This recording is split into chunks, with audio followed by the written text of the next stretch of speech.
E aí galera, Davi na voz. Obrigado pelo grande apoio que vocês me deram nos últimos vídeos, e como vocês bateram a meta, hoje eu estou trazendo a parte 2 do herói que foi traído pela humanidade e se tornou o monstro mais forte do universo. O card da playlist desse Manhua vai estar passando na tela. Rapaziada, foi mal por demorar um mês para lançar a continuação dessa obra, mas como um sinal de desculpa, nesse vídeo eu vou resumir 4 capítulos, ao invés dos 2 capítulos que eu resumo normalmente. Lembrando, se vocês gostarem do vídeo, deixa o like, inscreva-se no canal, e compartilhem esse vídeo com seus amigos. E se esse vídeo bater 2000 likes, eu faço a parte 3 dessa obra. Na parte anterior, o protagonista tinha sido traído pela humanidade, mas ao voltar no tempo, ele escolheu seguir o caminho de um monstro, ao invés de continuar sendo o herói número 1.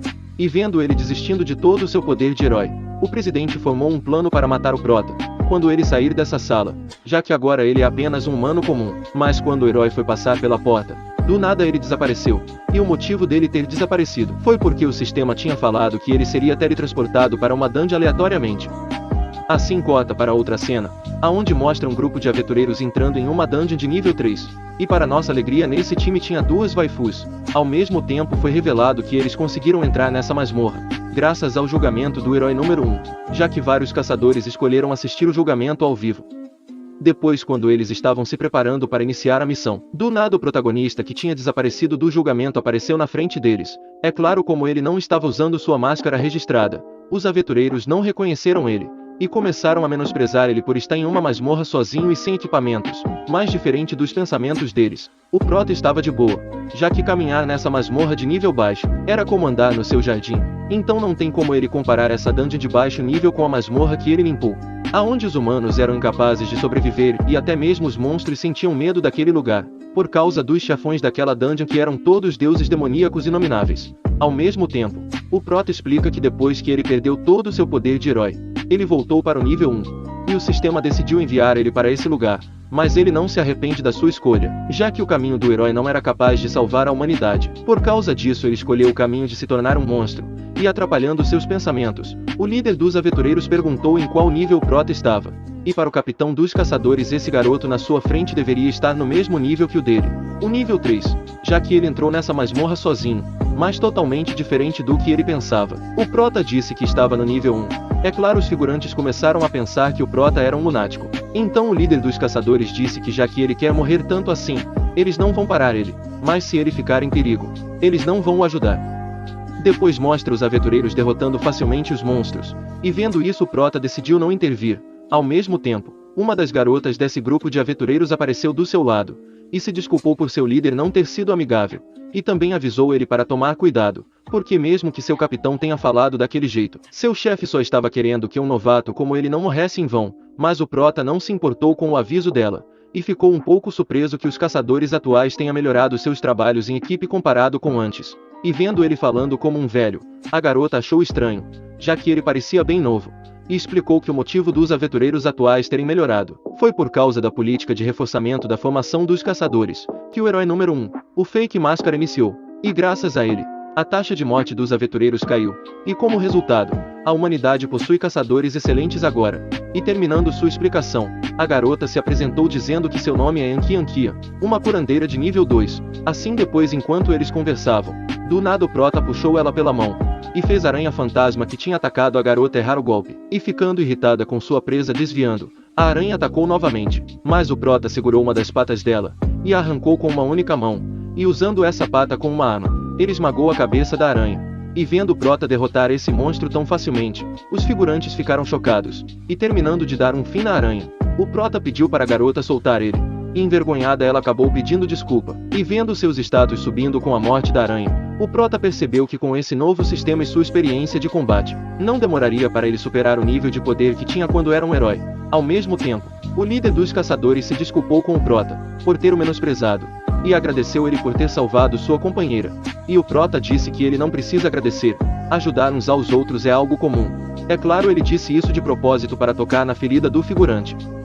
Depois, quando eles estavam quase chegando no covil do boss, o líder do grupo criou um plano tão bosta, que até uma criança de 6 anos que joga Free Fire faria um plano melhor. E terminando de se preparar, eles tiveram uns minutos de descanso, e começaram a falar mal do herói número 1, dizendo que mesmo que ele seja o salvador do mundo, ele deve ser condenado por massacrar uma cidade inteira. E deles todos a única que ficou do lado do Fake Máscara foi a Enki Ankia. Ela disse que ouviu que aquela cidade possuía uma infecção de um demônio que desceu na Terra. E toda a cidade foi infectada e acabaram se tornando monstros. E como todo bom figurante, o caçador arrogante começou a zoar com a cara dela. Assim, depois de interromper a discussão deles, o líder do grupo liderou eles para a sala do boss. E chegando lá, eles começaram a pensar sobre o dinheiro que eles ganhariam ao derrotar o boss. E não se preocuparam com o nível de força do seu inimigo. Ao mesmo tempo, uma aranha gigante apareceu, e vendo ela, o capitão iniciou seu grande plano de atrair a atenção do monstro para eles atacarem.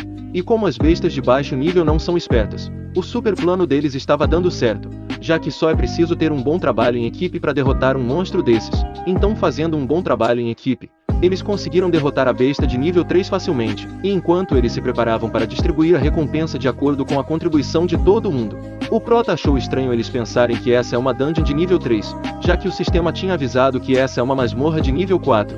Ao mesmo tempo, uma aura assustadora começou a vazar em direção deles, e de dentro da caverna uma garota apareceu, e por algum motivo estranho, ela estava usando um capacete de astronauta, desse jeito ligando todos os pontos. Eles perceberam que essa garota era a verdadeira boss, é claro mesmo nessa situação. O figurante arrogante pensou que essa garota era mais fraca que a aranha gigante, e vendo ela correndo em sua direção, ele não ficou preocupado e atacou ela com um simples balanço de espada.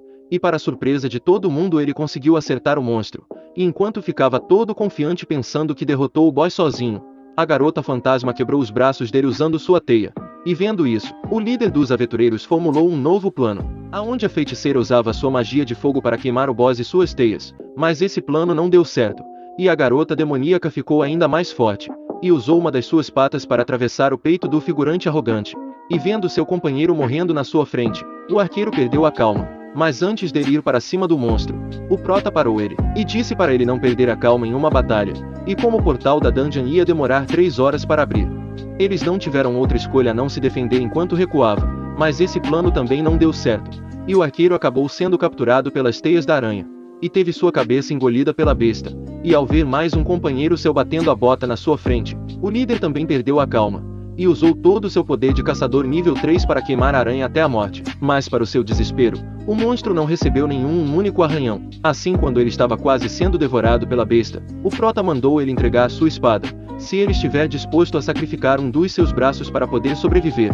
Ao ouvir isso, o capitão ficou apavorado, mas como esse era o único jeito para ele poder sobreviver, ele jogou a espada para o Prota, e pegando a espada, ele cortou o braço do líder dos aventureiros, e aproveitou que o monstro estava devorando sua nova refeição. Ele salvou o capitão.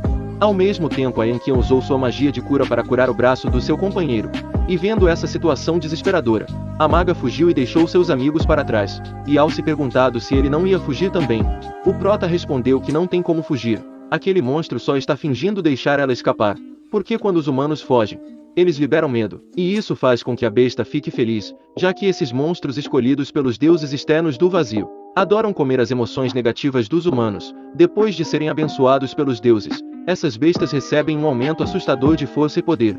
É claro, esses monstros não são nada demais para ele, já que ele matou incontáveis deuses exteriores. E enquanto pensava nisso, do nada o monstro liberou um gás venenoso, e usando sua magia de purificação, a Yankian conseguiu proteger todo mundo que estava ao seu redor, mas como a maga estava fora do seu alcance, ela acabou desmaiando. E depois de alguns minutos a Yankian ficou sem mana e acabou desmaiando também. É claro, esse veneno não fez efeito no Prota, então ele aproveitou que o gás venenoso tinha feito todo mundo desmaiar, e ativou seu estado monstruoso, e debochando do boss, ele o agradeceu por ter feito todo mundo desmaiar, já que graças a isso, ele vai poder lutar seriamente. E de bônus ele disse que ela deveria se sentir orgulhosa de ser a primeira a testemunhar essa transformação dele. E terminando de dizer isso, mostra o Prota na sua forma de monstro. Assim, com um simples passo dele, o Prota arrancou uma das pernas da aranha, e ficando irritada ao perder uma das suas patas, ela atacou ele várias vezes, mas ele desviou facilmente com sua grande velocidade, e também arrancou quase todas as patas dela.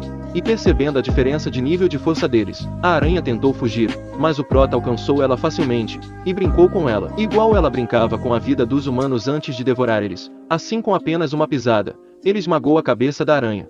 E por ter terminado de limpar a masmorra, várias janelas de sistemas apareceu, e os sobreviventes foram transportados automaticamente para fora da dungeon. Desse jeito, 2 horas depois, mostra a Yankian dizendo que depois que ela acordou do coma causado pela pressão espiritual, todos eles estavam fora da masmorra. E o capitão, que ficou seriamente ferido, foi levado às pressas para o hospital, mas ela e a maga saíram rapidamente do hospital, já que elas não estavam feridas. Mas ela ainda não tinha encontrado o Prota, então ela estava preocupada com ele, e enquanto pensava nisso, a Enki acabou vendo o protagonista. Rapaziada, se vocês querem a continuação da jornada do herói que foi traído pela humanidade e se tornou o monstro mais forte do universo, deixa o like, e também inscreva-se no canal para me ajudar a pegar 30 mil inscritos até o final do ano. Eu sei que isso é meio impossível, mas com a ajuda de vocês, eu acredito que consigo bater essa meta.